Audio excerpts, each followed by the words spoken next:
Gordon, you and I could talk for hours and hours and hours and hours and hours because everything you say resonates with me. Oh, you've led. Or makes you scale- laugh.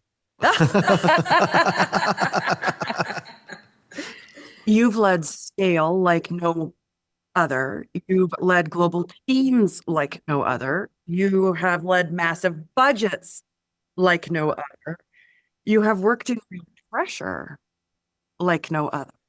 Yeah. And you are the creator of FAST leadership, Yep. the framework, FAST, Uh-huh. focus, accountability, simplicity, transparency. Yes. I love this. Let me ask you this question.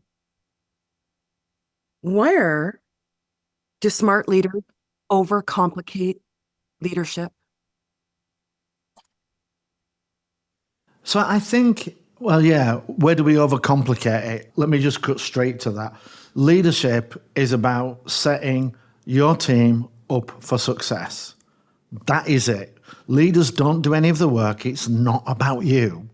Your team does 99% of the work. So a leader's job is all about setting the team up for success. And if you set your team up for success and they can see that they will be successful, then they will be engaged and the majority of them will go on and be successful. It's not about being authentic, vulnerable. All those things are nice and they'll help build trust. And there's a million and one things we're told to do as leaders. And yeah, it's just about setting your team up for success. They're the ones that do the work. And not only that, I think I'm in a little bit of a, not a unique position, but in a, what I would say, a rare position. Because I think a lot of people tend to lead within a context within which they're familiar.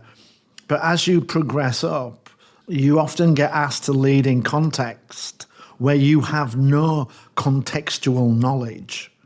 And then it's about you cannot do the work. So you have to look at empowering the team. And I've been in that situation so many times. And what I've found is that I should have been doing that even where I was the expert. It's not about me. The more people, the more hands I can have working on delivering the solution, the more output we're going to get, the more progress we're going to get. If I have to be involved with everything, I'm not a leader. Do you know what I am? I'm a limitation. Yes. I'm a limitation. And I think that is one where we overcomplicate it. We think we have to be involved in everything.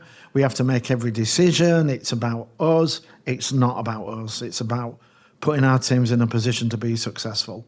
Full stop. No more, no less. How do leaders help themselves when they're overloaded, when they overthink, when they over engineer? It's so easy to do. Yeah, well, I think you just need to step back and ask your teams whether they understand it. And always, so my first book, Leadership, It's a Marathon, Not a Sprint, when I wrote that, I gave it to my 12-year-old daughter and I asked her, read that and tell me whether you understand it. And she said, why? I said, because if you can, I need to rewrite it. So and this is not about talking down to people. It's about elevating them up by communicating in a way that they can understand. So don't use big words. Don't feel that you need to be perceived as the all-seeing, all-knowing genius. Communicate in a way that everybody understands, everybody can contribute. And when you do that, that will naturally simplify things. Yeah. How often do you find that leaders are successful? Because that's knowing what to do versus doing it. So what was the question? So that sounds like a really good way forward. How do you help close the knowing doing gap? Because that sounds really good. Sounds like we should all be doing that. Why aren't we? I think I think there are a number of reasons that one of them comes down to, so the way we close the knowing doing gap is very, very simple. The thing that stops us from, we talked about when we did the preliminary interview for this, the dictionary definition of empowered is knowledgeable, capable, and confident. So when people are not empowered, when people are not moving from knowing and being able to do to doing, the gap is confidence. And I think a lot of leaders lack that confidence of letting go. They want to hold on to everything for control. But newsflash, control is an illusion. We're all going to die. Doesn't matter how often you go down to the gym. We can't escape it, and we should just enjoy the process. And we need to just let go of things and, trust in our ability to influence and shape rather than, manically control, and have that confidence to let go. Have confidence in your team. Have confidence in yourself to be able to steer. But too many people don't have that.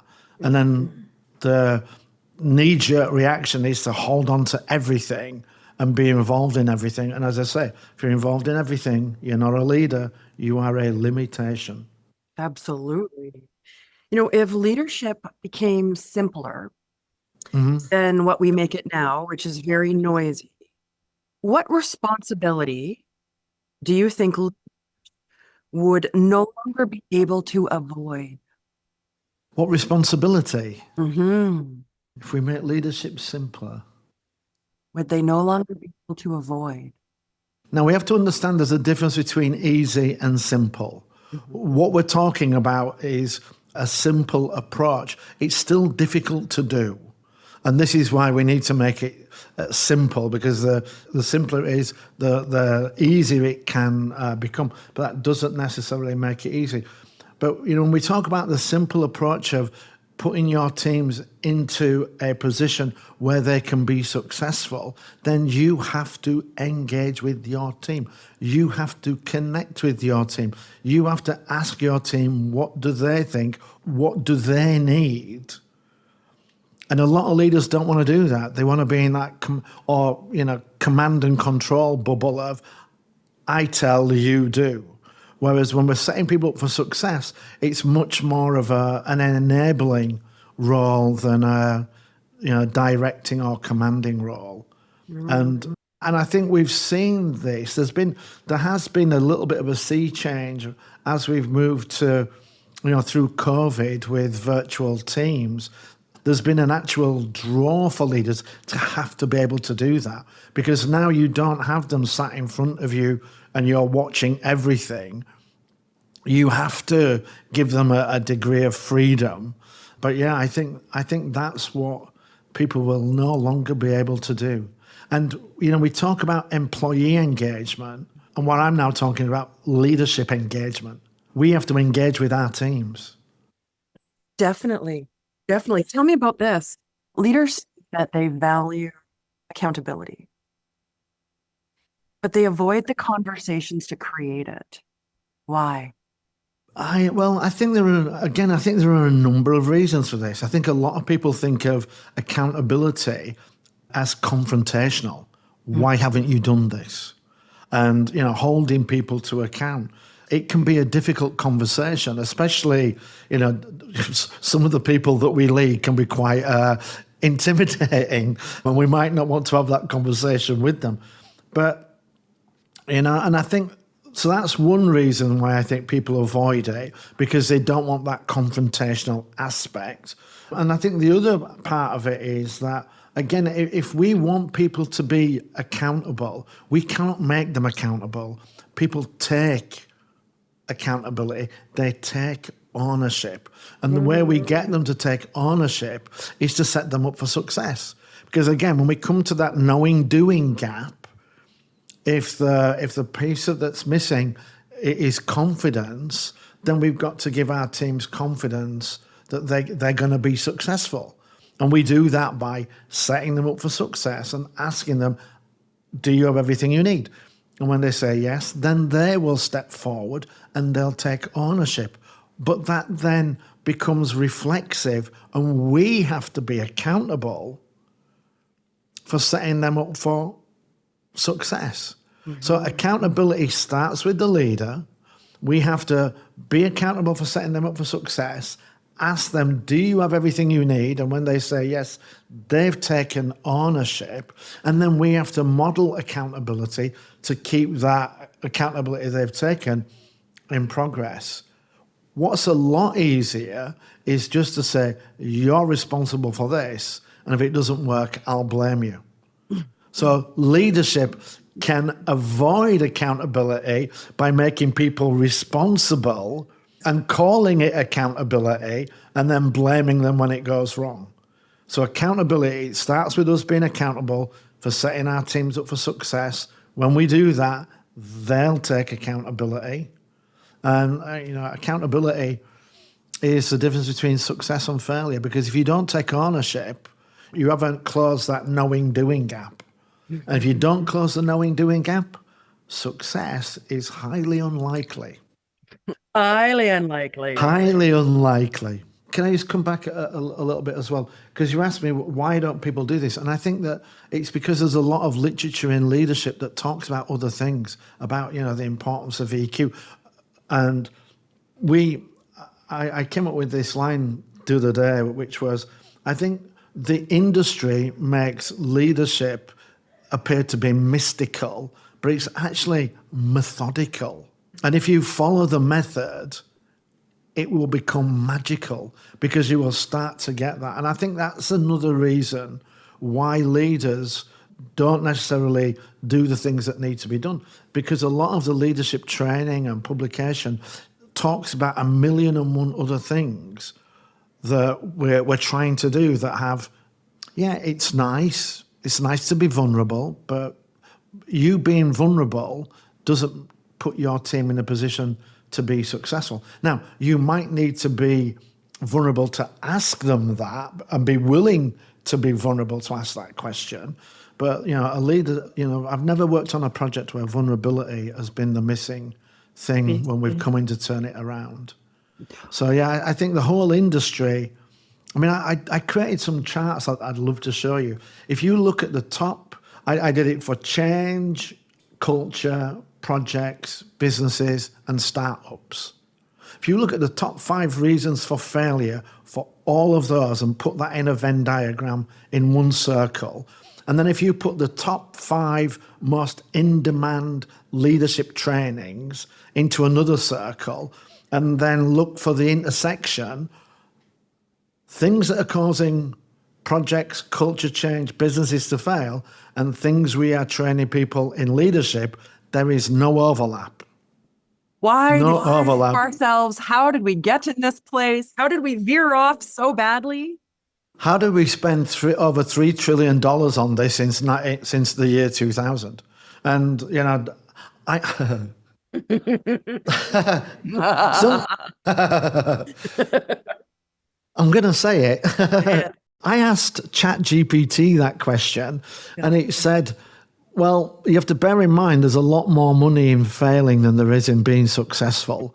And also as well, if you've got training that people want to buy, even if it's the wrong training, just keep selling it and wait for them to ask for the training they need and then build that. So ChatGPT's view was that in leadership training industry is complicit. As long as we get $3 trillion, do we care whether project failure rates? I care. I care. I care deeply. I want to level that playing field. My God, I don't like to fail. Yeah, absolutely. I don't like winning. I'll explain why. I like success. Because with winning, you can have winners and losers. With success, we can all be successful. So I like that. It's a little bit, playing with words, but, with winners, there is that thing for losers, whereas with success, we can all be successful. So let's push us out. So and as I say, you look at it, and 70% of projects failed in 2000, 70% of projects failed in 2025. So what have you done with the leadership training money, lady? We're teaching people how to be empathetic versus high operator. Again, I get a lot of pushback when I say this. I love quadrant diagrams, and people tell me, but they're too simple. Yeah, but if it works, it's great. And, I tend to think of the quadrant diagram of asshole, not asshole, gets results, doesn't get results. And what we keep doing with all our leadership training is that we try to teach people that are assholes how to be not an asshole, to get rid of toxicity. This is why we've got authenticity, vulnerability, EQ, da da da da da da da da da. But the problem is those people don't want to change. No. Because they're getting the results. They might. I've seen one person in 35 years say, you know what, being toxic's not working for me. One. And I've known hundreds. I've worked for toxic bosses. But what we should be doing is we should teach people that have got good people skills how to lead. Teach them how to lead. And, you asked the question earlier, where did FAST come from? Yes, And for me, the reason I went down the FAST path and not down the authenticity, vulnerability, da path, because I don't want to de-asshole people. That's not the group of people I want to work with. I want to work with people with good people skills and teach them how to deliver. And FAST is a delivery framework. When you look at why projects fail, why businesses fail, at a macro level, they fail for 4 reasons. A lack of focus, a lack of accountability, a lack of simplicity, too much transparency, too much complexity, and a lack of transparency. And on every project I've ever worked, when I've been brought in to turn it around, all I've had to do is to fix one of those 4 things, and sometimes all 4, because they were complicating it, no accountability, and were focused on the wrong thing and had 0 transparency. But if you fix those 4 things and you've got people focused on the right thing, if you've got them accountable, so you've set them up for success and they've taken ownership, if it's simple and they can understand the path to success, and then you've got transparency, you know what's involved, and you've got a feedback loop that will show the progress, more often than not, you'll be in that 5 to 10% of projects that succeed. I love this. I love this. Do you know what's even better about FAST? Yeah, tell me. Now, when I go into a company, people say to me, oh my God, I can't believe how quickly you solved it. I didn't solve it. I know how to solve a lack of focus. I know how to solve a lack of accountability. I know how to solve a lack of simplicity, and I know how to solve a lack of transparency. So when I come to your project, I'm not looking for a solution. I'm looking to see which of those 4 things are you missing, and then I just apply my ready-made solution to it. Now, I might have to tailor it for your particular environment, but always the same thing. I'm increasing focus, I'm increasing accountability, I'm increasing simplicity, or I'm increasing transparency. Every single one. So, and I'm just working for a client now, and I'm on calls. It's like nobody understands this. Oh, Nobody, and it's like we're fixing something that when we tried to fix it last time, we accidentally broke it because we didn't understand it. So the approach there is to say, okay, let's step back, let's document this all out, let's get the people who understand it to explain it to all of us, and then let's move forward. We're trying to find solutions in the dark. Let's put the light on. Einstein said if he had an hour assault to save the world, he'd spend 55 minutes understanding the problem and 5 minutes fixing it. We spend 5 minutes max trying to understand it, and we spend 55 minutes trying to solve it. And we try and do that without a complete understanding. So just step back. And people tell me, oh, Gordon, what you don't understand is that if we do what you've said, we're going to increase our cost and we don't have the budget. Yeah, you know what? If I had $1 for every project I saw where they said, we don't have enough money to do it right, but they find the money to do it again, I could retire. So it's a false economy. You're going to spend that money anyway. What you're doing is you're penny pinching, to engineer a failure, which you're then going to have to bail out by spending more money. Do you know what's the cheapest way to achieve anything? Doing it right. Get it right first time. Mhm. Get it right first time. If you have to do it twice, it's going to drive cost up. So just take a little bit more time and get it right. What I love about your FAST framework is that regardless of startup, scale up, enterprise, for profit, non-for-profit, I don't care what country you're in, what language you speak, it's applicable across the board. Whether it's a personal goal, a group goal, it works everywhere. I've used it for running marathons. I've used it for writing books. It's now the way I think. And I'm always asking, do I know what success looks like? Do I know who's involved? Have I set them up for success? Can I explain the path clearly and simply? And do I have a feedback mechanism that shows me where I am on the journey? If I answer yes to those 4 questions, boom, we're off to the races. Now it's just a question of execution. Here's a question for you. Yeah. What percentage of technology projects fail because of the technology? Because of the technology? Because of the technology. Is it because of the decisions?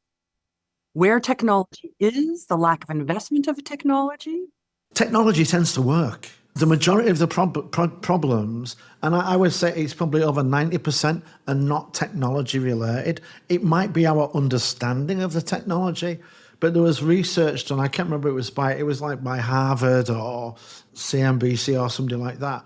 And in digital transformations, which is one of the most complex areas we're led to believe because technology is advancing at a rapid rate, something like 83% of all digital transformation projects fail. We've spent something like 1.3 billion, is it 1.3 billion? I can't remember, but it's like 1.3 billion and 900 million of that was wasted. And that's within like the top 6 or 7 FTSE 100 companies. And the top 3 reasons or top 4 reasons for failure was people didn't know why they were doing it, what they were doing, or where they were in the process. Mm-hmm. And how, and how. Yeah, and that's got nothing to do with technology. That's communication. Yes. We didn't know why we were doing it. Yes, they didn't get ready. Yeah, well, I see that. I've worked in IT for 35 years, and every time new technology comes out, people go, oh my God, we've got to have it. Big data, we've got to have it. Great. To do what? What do you mean? Well, what's the problem it's going to solve? Yeah, but it's amazing. Oh, I'm aware of that. What problem are we specifically going to solve? We don't know.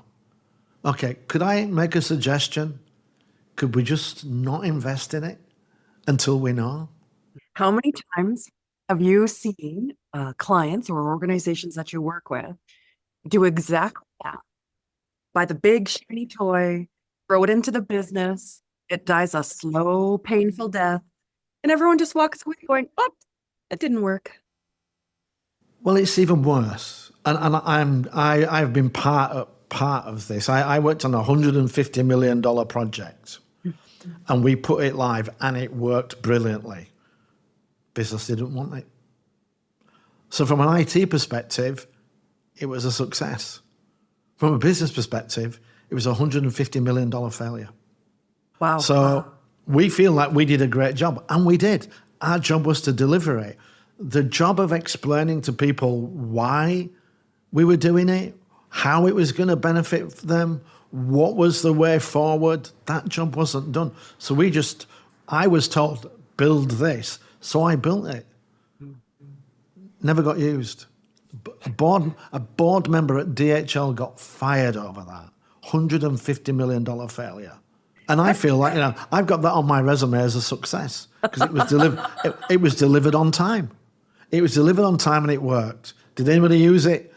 Yeah, that's not my job. That was 20 years ago. Now I kind of feel like that is my job, and I'm always asking, so who's going to use this? Do we know what?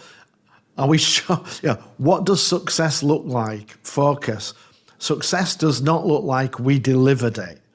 Success looks like they're using it and they're deriving the business benefit from it. If that's our picture of success, that's a completely different project. Different drivers, different involvement. Very much so. Very much so. Let me ask you this. You and I close the most expensive gap in business, the knowing doing gap. Yes. When do you find organizations bring you in? And when would you want them to bring you in?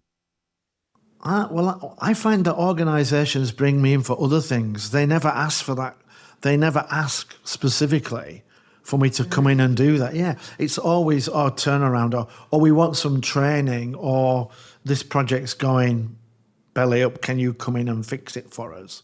So it's always specific instances. I would love to come in. And I've pitched companies about that. It's like, yeah, no worries, we're fine. It's like, really? Okay.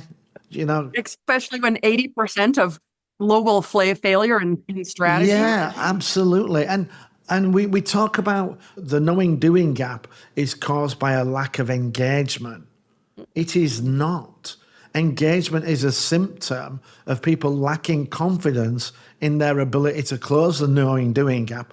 And when they don't have that confidence, they don't do, which is disengagement. So it's all about confidence. I've had companies tell me, true story, I've had companies tell me, Gordon, we've been looking at the budgets, and do you realise that your team gives more awards and bonuses than any other team? Okay. Which team is the most successful? Oh, your department by far. I went, okay. So are you telling me that the recognition isn't warranted? Because, I'm rewarding success and we're being massively successful. No. It's just other departments aren't spending as much on that. Why do you think that is? Now, I shouldn't have said maybe they need to be more successful. That probably, in an open forum to the head of HR, that was probably one of those things where Homer Simpson's brain is just saying, did we say that or just think it? Please tell me we just thought it.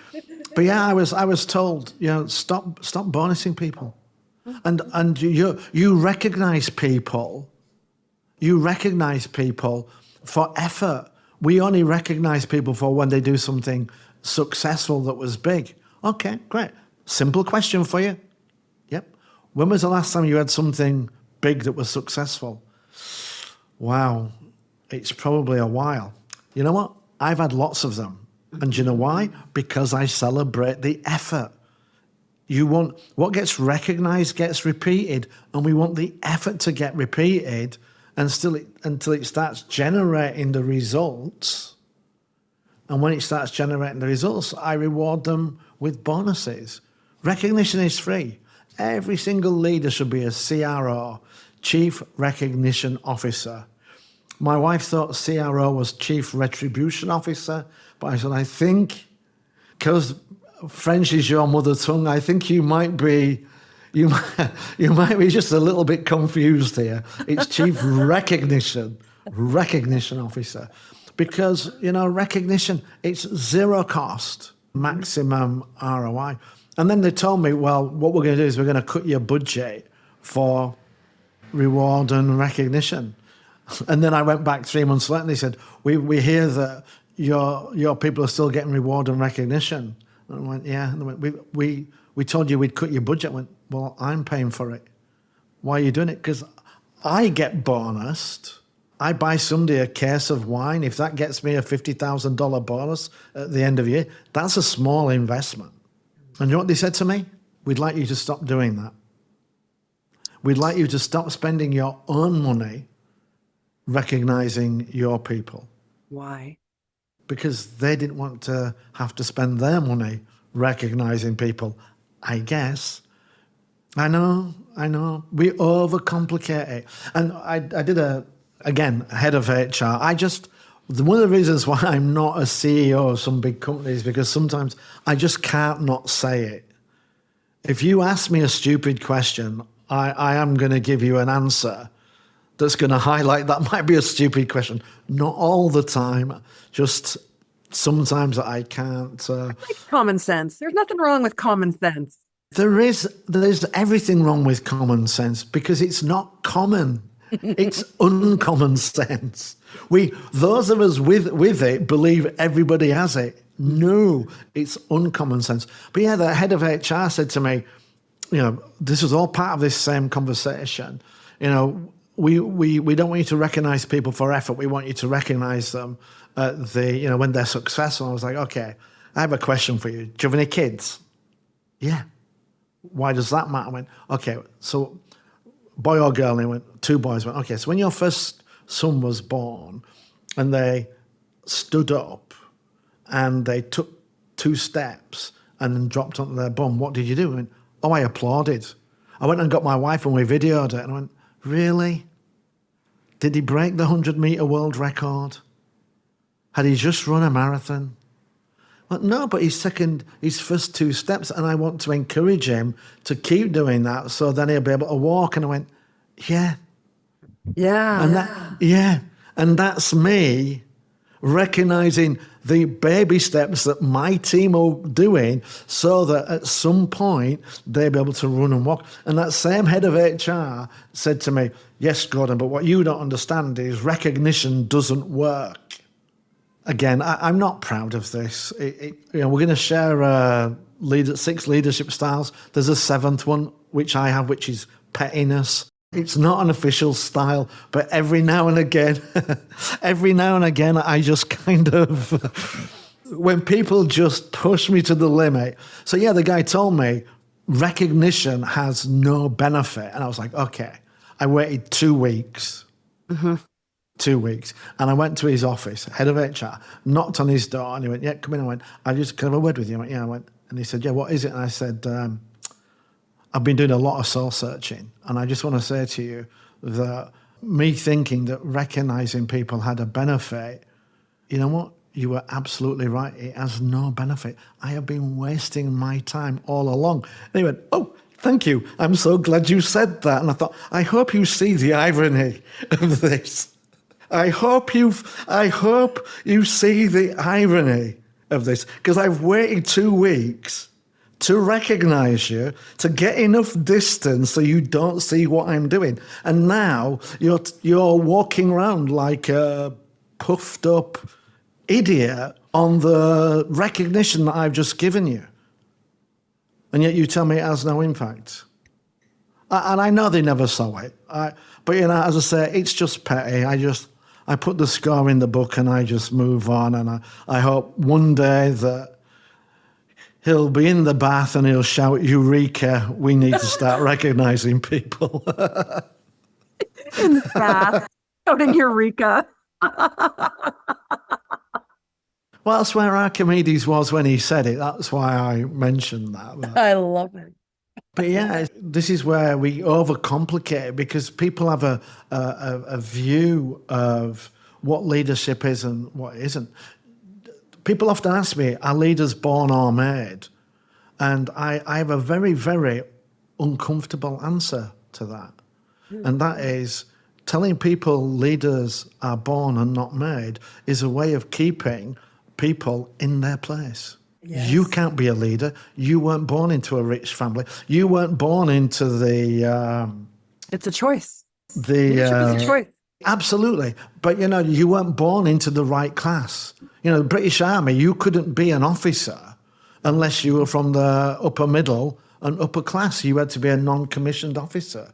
You can't be the king unless you're the son or daughter of the king. So leadership was, telling people leadership is, people are born leaders. It's just a way to keep up the foot on people. And yet we keep perpetuating that myth. Leaders are made. And I can tell you, there are people that are born into leadership that are some of the worst leaders in the history of leadership. Just because you were next in line to the throne doesn't mean you're going to be a great king. So, let's just drop all this leaders born or made.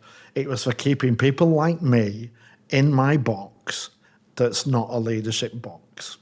And we just need to smash that and agree leaders are made. Now, can we be born with some qualities that will help us? Absolutely. Absolutely. But there's nothing that you're not born with that would stop you from being a leader. It's a choice. Yes. And it's a belief and a confidence in yourself. And I always tell people leadership is a choice, but there's two choices. There's your choice to lead and their choice to follow. Mm-hmm. So you make that first choice. So you've put yourself forward, and then other people will make a choice whether they want to follow you. And they're not going to say, oh, I'm sorry, you weren't born with a silver spoon in your mouth, you can't lead me. They're going to look at what you're doing, and is it beneficial to them? And if it's beneficial to them, then they'll follow you. Mm-hmm. I feel like leadership is one of the hardest things to do outside of kids and marriage, because it's an inside Outside of kids and marriage. kids. Well, I always say that women make better leaders than men, because when you've got kids, when you start with kids, I have 4. When you start with them, you dress them, you tell them what to do, and they just follow everything. There comes a point when they go, no. Mm-hmm. And now you have to inspire them. So we go from managing them up to a certain age, and then it's about inspiring them. And that's where a lot of family rifts kick in, when the parents want that command and control, and the kids aren't having it anymore. And we've just got to, we've now got to influence them. Leadership is all about influence. So good parents who've mastered that, letting go of control, because it is an illusion, and are now focused on influencing and guiding and shaping rather than telling and insisting. Those are exactly the skills you need to be a leader. Mm-hmm. I find that to be not a popular position, mm-hmm. but it's true. Yeah, it's an uncomfortable truth. Absolutely. Let me ask you about fast. How do people find focus? So there's a couple of things we focus. One is, how do I not get distracted? So how do I keep my eyes on the prize? And one of the things I say with that is that, you need to keep your goals to a minimum, because if everything's a priority, nothing is a priority. And then the other part of it is knowing what success looks like, because it's about being focused on the right things. I'll give you an example. I was coaching somebody to write a book. And this is where, how inspiring leadership can be at times, when you set people up for success and then they just run off and they want to do it. I was coaching a lady, and she wanted to write a book. And she said to me, I've been trying to write a book for 2 years, and I can't do it. And I said, okay, how far have you got? I've written 10,000 words.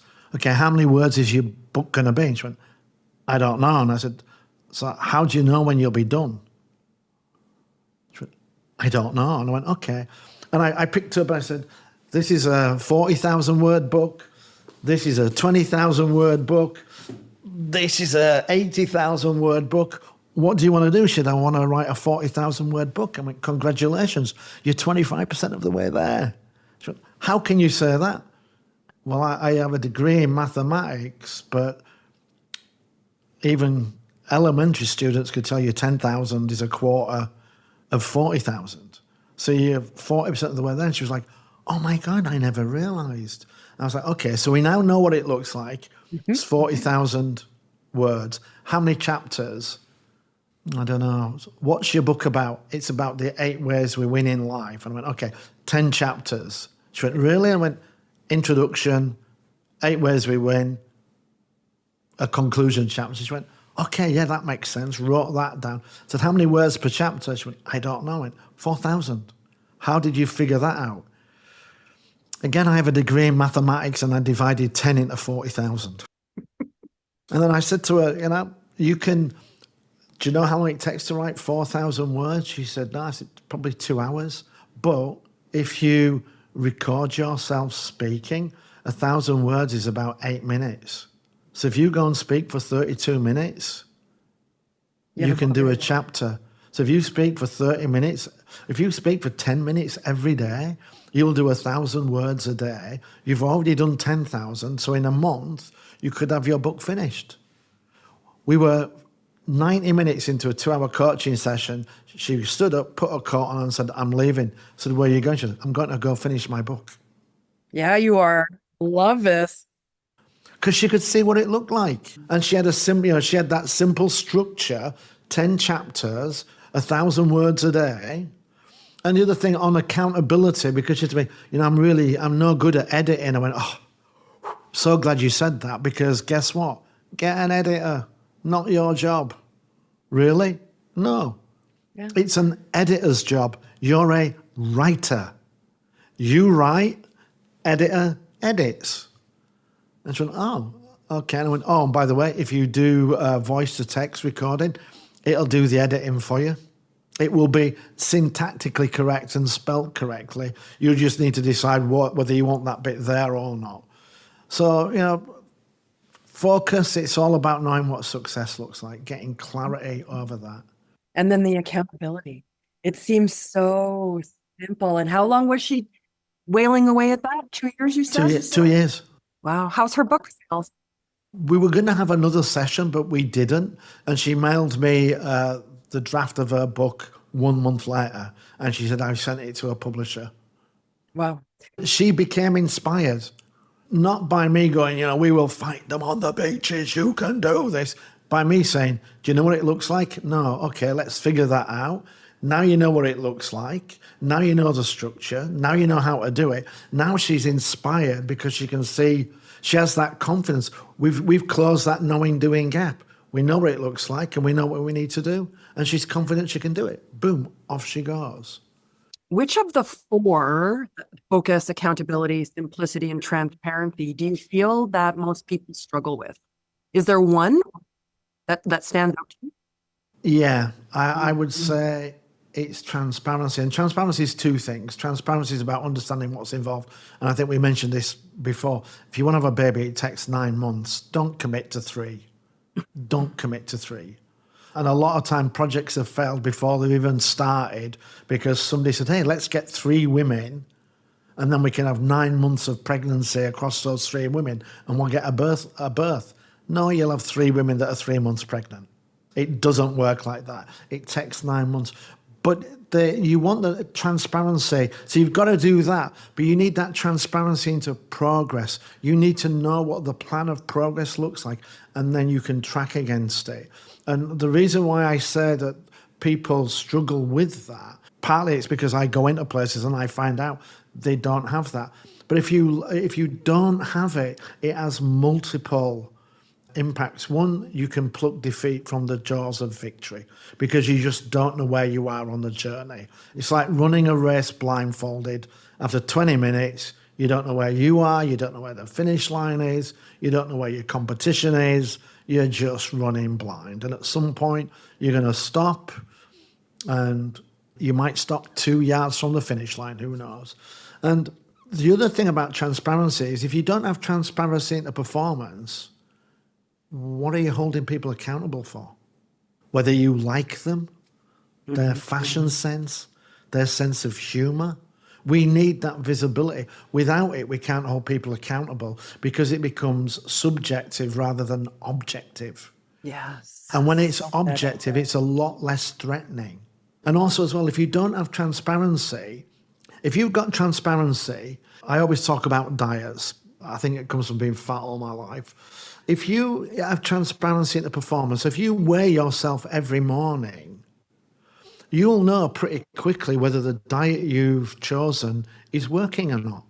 Because if your weight doesn't go down, then what you're focused on is the wrong thing. So transparency will let you see that you're converting effort into output. And are you doing it in line with what you expected?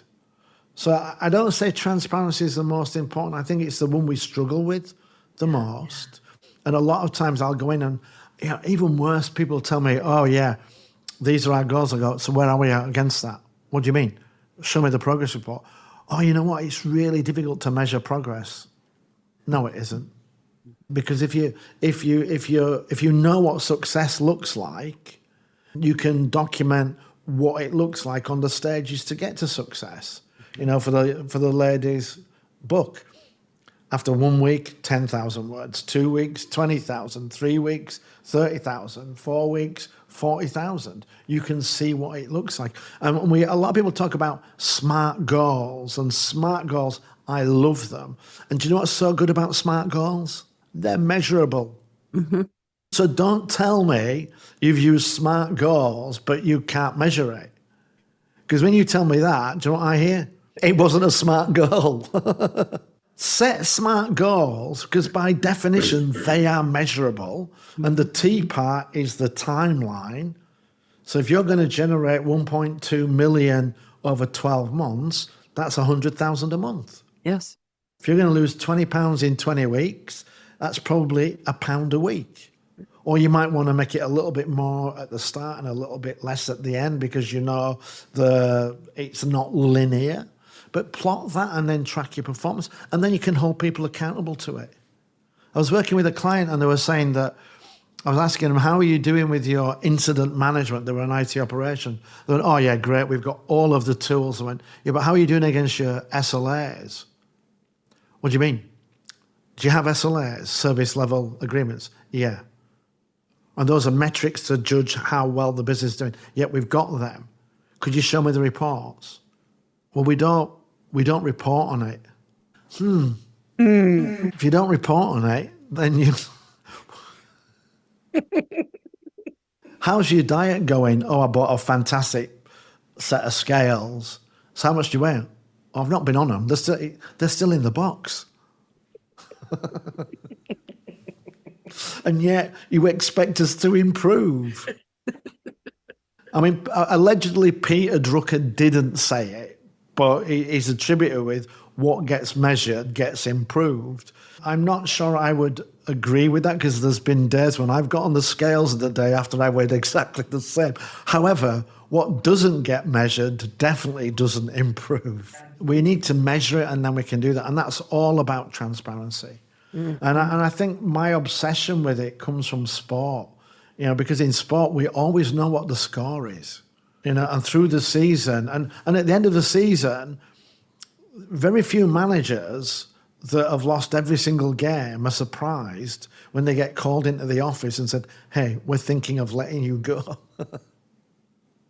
It makes what are difficult conversations a lot easier because now they're all data backed, they're all objective. And and for me, with accountability and holding people accountable, if we've got that measurement, we can do that. And if you still feel it might be a little bit confrontational, the easiest way to fix that is just to say, what do you need from me to turn this around? How can I help? How can I help? How can I help? And if you have 10 meetings of saying to somebody, how can I help? And you give them whatever they need. If they don't make progress, that 11th meeting, I don't feel any guilt or any difficulty in saying, hey, look, this isn't working. What do you think we should try now? What would you do in my position? You take all of the confrontation out of it because the numbers bring the confrontation. I don't complain with the scales when I get on and it tells me I'm heavier than I'd like to be. It's not the scale's fault. No, it's not the scale's fault.